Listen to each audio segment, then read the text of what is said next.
Muy buenos días, aquí les habla el Padre Miguel. Hoy vamos a retomar nuestras transmisiones, nuestra transmisión semanal y mientras vamos esperando a nuestros amigos que van llegando aquí para nuestra cita de los martes y los viernes hasta ahora a las 11:45 y también a todos los que después se conectan a nuestra transmisión. Muchas gracias a todos los que van llegando. Hoy vamos a hablar sobre el culto al corazón de Jesús, ¿sí? Bueno, también hoy todo el mundo me está saludando por el día del amigo. Eh,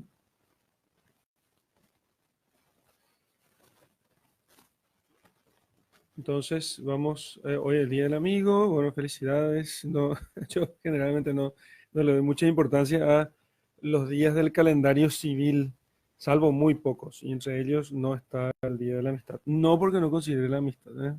Así que no se trata de eso. Generalmente, como tengo mi cabeza muy puesta en el calendario litúrgico, entonces los días civiles es como que se me pasan. Se me pasan. A la gente les importa muchísimo, ¿eh? No suelo poder entender mucho esa cuestión. Así que, bueno, entonces, ¿cómo les fue el fin de semana a todos? Eh, Recuerden sobre el tema de la amistad, mientras vamos esperando que se vayan conectando más los que nos acompañan siempre. Sobre el tema de la amistad, yo les aconsejo mucho leer un libro de C.S. Lewis, el autor de Narnia, un librito que se puede encontrar en internet llamado Los Cuatro Amores, Los Cuatro Amores. Y tiene un capítulo muy interesante sobre la amistad. Y entonces les ayudaría mucho a no entender esas caricaturas de amistad que solemos tener, ¿eh? Entonces, eh, un amigo siempre está, te ayuda en todo momento, no sé qué pitos. Bueno, eso es una visión muy recortada de la amistad. La amistad no es, realmente no es eso. La amistad es amar, mirar juntos hacia una dirección y querer lo mismo, ambos. No nos une el amor uno al otro, que sería un desordenamiento de la amistad, aunque pueda haber ese elemento, pero lo que nos une es el amor común a otra cosa distinta de nosotros. Eso es la amistad. Entonces, fíjense el ejemplo. Si yo voy siempre junto a un amigo a conversar con él sobre algo, y entonces él me dice un día, che, ¿no querés ayudarme a pintar el cuarto? Sí, sí, por supuesto. Bueno, yo pienso, ok, me encanta hablar contigo sobre tal tema, qué sé yo, sobre pinturas, museos, o sobre obras de arte, ok. Pero como pago por eso, por ese gusto de hablar contigo, te voy a ayudar a pintar el cuarto. Pero si este amigo de repente me pide la siguiente reunión, otra vez que le ayude a pintar el cuarto, y la siguiente otra vez, y la siguiente otra vez, y la siguiente otra vez, yo decía, che, pero ¿vos querés un amigo o un ayudante de obras? Entonces, la amistad no consiste en esas ayudas, ¿sí? La amistad puede tener esas ayudas, puede tener esas ayudas y esa presencia, pero es sobre todo amar algo fuera de nosotros. Si yo quiero a mi amigo solamente porque me ayuda, en realidad yo no quiero a mi amigo, me quiero a mí mismo. Pero les invito a que lean el, Los Cuatro Amores de C.S. Lewis y entonces van a poder entender mejor estas cosas. Eso haré otro día, otro comentario, mientras sigo yo con esta serie que va a tener 14 o 15 episodios sobre el Sagrado Corazón de Jesús. Bueno, y ayuden a poder difundir para que el corazón de Jesús sea más conocido y más amado. Ya hablamos nosotros hasta ahora de del corazón de Jesús, de sus virtudes, de sus sentimientos, de la reparación, del amor que le debemos nosotros al corazón de Jesús. Hoy vamos a hablar sobre el culto al corazón de Jesús propiamente. Y así, aunque muchos de los elementos que tratamos hoy ya hablamos en otros momentos, hoy vamos a tratar de eh, revisarlos bajo otra óptica o bajo otra perspectiva, ¿eh? Entonces, ¿qué es el culto? ¿Qué es el culto al corazón de Jesús? El culto es un acto de la virtud de la religión por el cual nosotros honramos a Dios, honramos a la Virgen, honramos a los ángeles, honramos a los santos y reconocemos nuestra dependencia de ellos. Entonces, principalmente de Dios y de todo, de la Virgen, los ángeles, los santos, por debajo de Dios en cuanto que sirven a Dios. Entonces, el culto es la honra que nosotros le prestamos a Dios. ¿Por qué tenemos que nosotros hacer esto? En justicia. Uno dice así, nadie se pregunta por qué tiene que honrar a sus padres, de la virtud de la piedad o del amor filial. Nadie se pregunta por qué tiene que honrar a sus padres. Nosotros decimos que, bueno, porque nosotros hemos recibido la vida de ellos. Y a Dios hemos de honrar porque hemos recibido de la existencia. Y a la Santísima Virgen y porque por ella nos vino la redención. Y a los ángeles y porque ellos nos auxilian. Y a los santos porque nos han dado ejemplos y interceden por nosotros en el cielo. Entonces, el acto de culto es siempre un reconocimiento de aquel bien que nosotros hemos recibido de Él. ¿Sí? Y el culto al corazón de Jesús es el acto por el cual nosotros honramos ese divino corazón. Nosotros honramos ese divino corazón y que está lleno de amor por nosotros, y podemos nosotros distinguir este acto, este honrar al corazón de Jesús en dos partes, y así para que podamos entender. El culto privado y el culto público, ¿sí? Entonces, el culto privado y el culto público. Empecemos por el culto privado. El culto al corazón de Jesús es primeramente, digamos, antes que todo, primeramente personal, ya que Él ha venido a reinar sobre los corazones. Y el corazón es algo propio de cada uno, ¿sí? Nuestro y el corazón de Jesús. Entonces, en primer lugar, no de forma exclusiva. Nuestro corazón es el que se rinde al corazón de Jesús. Y entonces, nosotros vamos a darle culto privado por la adoración, por la consagración y por la imitación. Adoración, consagración, imitación. Bueno, en primer lugar, por la adoración, o sea, por el reconocimiento de su superioridad sobre nosotros. ¿Cómo hacemos eso? En la Santa Misa, agradeciendo a Dios el sacrificio que se ofrece a Dios por habernos dado a Jesús, que nos ha abierto los brazos de su paternidad a nosotros, nos ha amado sobre todas las cosas, nos ha ofrecido la redención, y pidiendo que ese corazón escondido en el sagrario difunda su amor en nuestras almas y también en todo el mundo.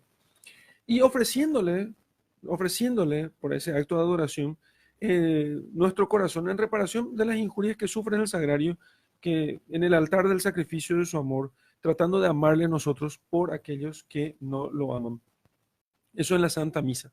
Y sobre todo, procurando nosotros poner allí todo el fervor y la devoción que otros no ponen. No estar criticándonos simplemente, decir, mira un poco cómo este no reza, o aquel sacerdote cómo no celebra bien la misa, o esto, mira qué mal lo hace, sino nosotros poner la devoción, en la medida de nuestras posibilidades, la devoción y la adoración que faltan a otros.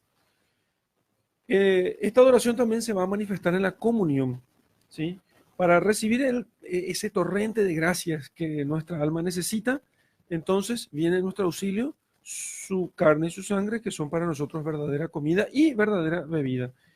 Y entonces ciertamente al recibirle nosotros en la comunión nos unimos íntimamente a Él. ¿Cómo podemos estar cerca de Jesús? Comulgando. Cerca de Jesús podemos estar en la comunión.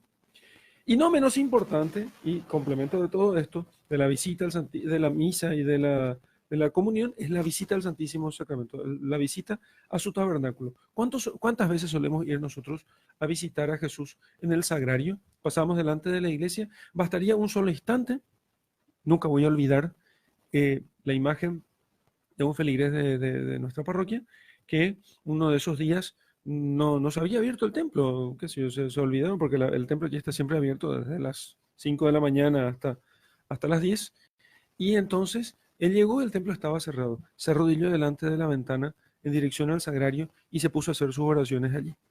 Eso es realmente amar al corazón de Jesús y darle un culto agradable. Eso en primer lugar. Entonces aquí tenemos el culto privado de adoración, el culto privado de consagración. La consagración al Sagrado Corazón de Jesús es un verdadero compromiso contraído voluntariamente, no como un voto, pero sí una promesa formal hecha a Dios. ¿Y una promesa de qué? De darnos todo al Sagrado Corazón de Jesús. Y eso nos convierte a nosotros en un bien del corazón de Jesús, en propiedad del corazón de Jesús. ¿sí? Para que entonces todo lo bueno que nosotros hagamos y todo el esfuerzo que nosotros hagamos para servirle realmente sirva para poder honrarlo y para poder reparar las indiferencias cometidas contra su sagrado corazón de Jesús. Así que es un don de nosotros mismos y es un don total. O sea, en sí mismo nosotros le ofrecemos en la consagración todo lo que nosotros somos. En otro capítulo vamos a hablar más extensamente de la consagración. Pero en la consagración nos damos a nosotros mismos totalmente todo lo que somos, todo lo que tenemos, nuestras potencias, nuestros afectos, nuestras acciones, toda nuestra vida. ¿Qué consecuencias tiene esto? Y que quedamos totalmente bajo el influjo del Divino Corazón para que Él haga de nosotros lo que quiera.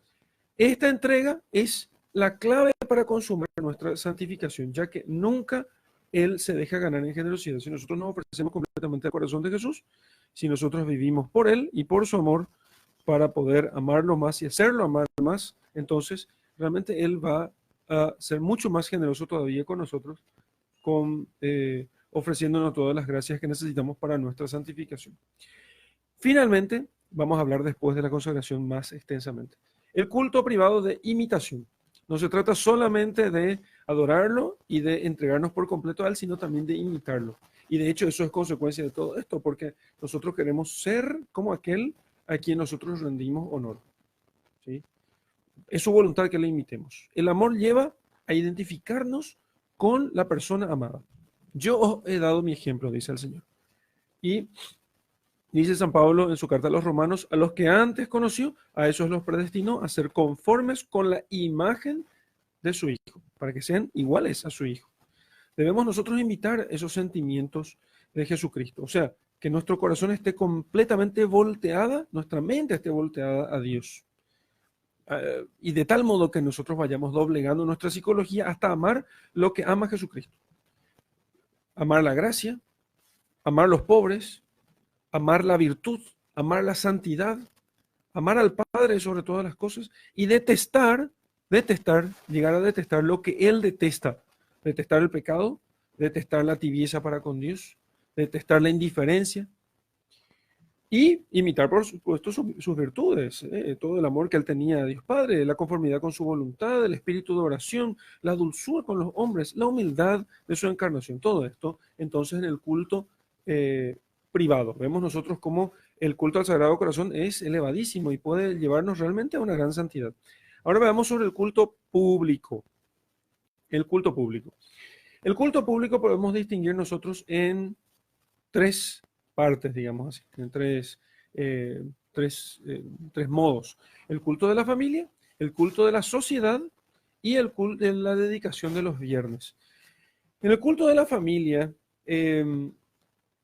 o sea, consiste en la consagración de la familia al Sagrado Corazón de Jesús, que es más que la entronización del Sagrado Corazón simplemente como acto externo. La consagración de la familia al Sagrado Corazón de Jesús consiste en un reconocimiento de los derechos del corazón de Jesús en reinar sobre esta familia y un sometimiento de la familia a la voluntad del corazón de Jesús. Y eso porque la familia ciertamente es una sociedad doméstica pequeña y también debe estar bajo el dominio de Dios.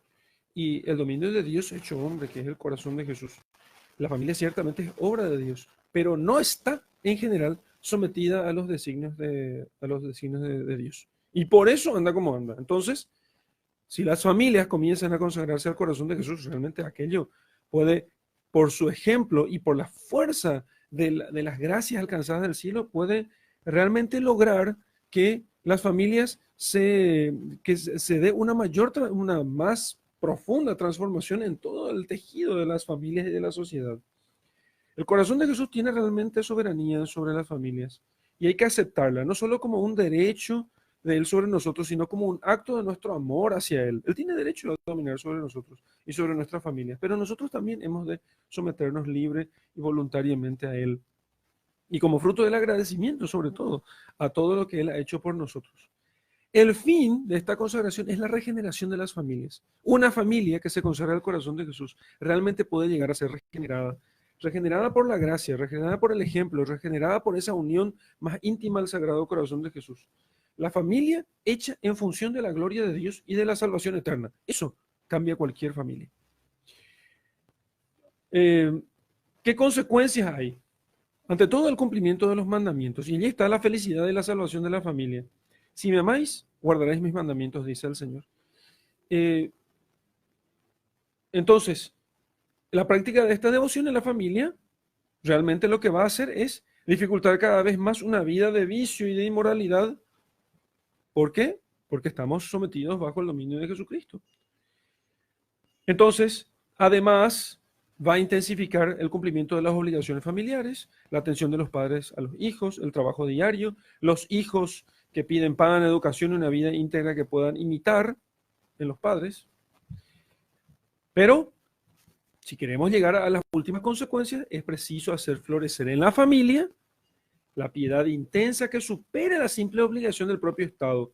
O sea, que la familia realmente se mueva a frecuentar los sacramentos. Eso será la puerta que lleve a un estado de verdadera perfección.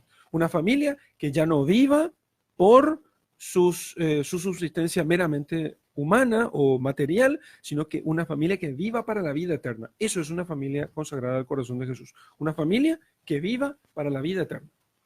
Viva en función de la vida eterna. Eso en cuanto al culto de las familias. Ahora pasemos al culto de las sociedades y luego la dedicación a los viernes y concluimos. Jesús es también rey de las naciones. Eso nosotros no podemos negar. Es el rey de las naciones. Estas las reconozcan o no. Porque cuando Jesucristo dijo, se lo sometió todo lo sometió bajo sus pies, incluye también las naciones, los gobiernos, los estados, los políticos, todo. Solo que mientras estos le desobedezcan, ellos entonces seguirán llevando a las naciones a su ruina. Me ha sido dado todo poder en el cielo y en la tierra. Hay pues una obligación radical de reconocer este poder de Jesucristo. Y Dios crea ciertamente a los hombres y pone a la vez en ellos la inclinación natural a reunirse formando pueblos, y estos pueblos deben ser dedicados entonces a Dios si es que quieren llegar a tener un sostenido progreso y llegar a la vida eterna también los miembros de este pueblo, que ese es el fin de los hombres y de los pueblos en cuanto tales. Pero este sometimiento que se da naturalmente en los pueblos adquiere un matiz especial respecto al Sagrado Corazón de Jesús. No nos impone su derecho. Dios ciertamente tiene derecho y entonces Él debería mandar así porque es Dios. Pero Dios no nos impone su derecho por ser Dios, sino que lo que quiere es que su amor, para que nuestra obediencia nazca del agradecimiento, ese su amor se presenta a nosotros como quien se ha dado por nosotros y nos dice, amame porque te he amado, obedéceme porque yo me he obedecido por vos, sometete a mí porque yo me sometí por vos. Yo no te haré infeliz, yo te haré feliz. Eso es lo que nos dice el Sagrado Corazón de Jesús. Así que la consagración de los pueblos, de las naciones, al Sagrado Corazón de Jesús adquiere ese matiz de agradecimiento. Y finalmente, el culto público se puede dar a través de la dedicación de los viernes los viernes al Sagrado Corazón de Jesús. Es un hecho que nuestras sociedades han perdido y van perdiendo cada vez más el sentido de las formas cristianas. Un dato que es el sentimiento eminentemente profano de los días de la semana. Así, el domingo ya no es el día del Señor, sino el día de las diversiones, el día del balneario, el día de las piscinas, el día de lo que sea. Entonces, al dedicar el viernes al Sagrado Corazón de Jesús, nosotros vamos a dar sentido cristiano a ese día, porque en él se manifestó el amor de Cristo entregándose por nosotros en la cruz. Nos lavó de nuestros pecados con su sangre y nos dio por herencia la gloria eterna. En el viernes, Cristo abrió su corazón para darnos a nosotros los tesoros de su amor. Si nosotros lo hacemos, entonces el sentido cristiano de los días cambiará muchísimo nuestro modo de ver las cosas y ayudará a que los viernes no sean el fin de semana en el que uno se libra del trabajo, sino que sean los días en el que nosotros agradezcamos de forma especial el corazón de Cristo que se ha entregado por nosotros. Un alma eucarística de nuestros días veía los sagrarios como tronos elevados en la cima de grandes escalinatas que representaban la escala de hombres que viven en el mundo. Y del sagrario salía como fuentes, torrentes de gracia que resbalaban y cubrían hasta el último escalón. Cuánta gracia derrama y qué poco se aprecia esa fuente, el corazón divino de donde todo ella brota. Muchas gracias por estar aquí conmigo hoy, en este día. Vayamos profundizando en nuestro conocimiento y nuestro amor al Sagrado Corazón de Jesús. Así entonces podamos nosotros tener eh, podamos tener nosotros una vida de piedad mucho más intensa, mucho más profunda, mucho más anclada en Jesucristo, de tal modo que esto haciendo que nosotros lo conozcamos más, lo amemos más y le sirvamos mejor. Bueno, gracias a todos. Ahora recemos una Ave María y les daré la bendición. Nos vemos el viernes, el día del Sagrado Corazón de Jesús, si Dios quiere. Dios te salve María, llena eres de gracia, el Señor es contigo. Bendita tú eres entre todas las mujeres y bendito es el fruto de tu vientre, Jesús. Santa María, Madre de Dios, ruega por nosotros pecadores, ahora y en la hora de nuestra muerte. Amén. En el nombre del Padre, y del Hijo, y del Espíritu Santo. Amén.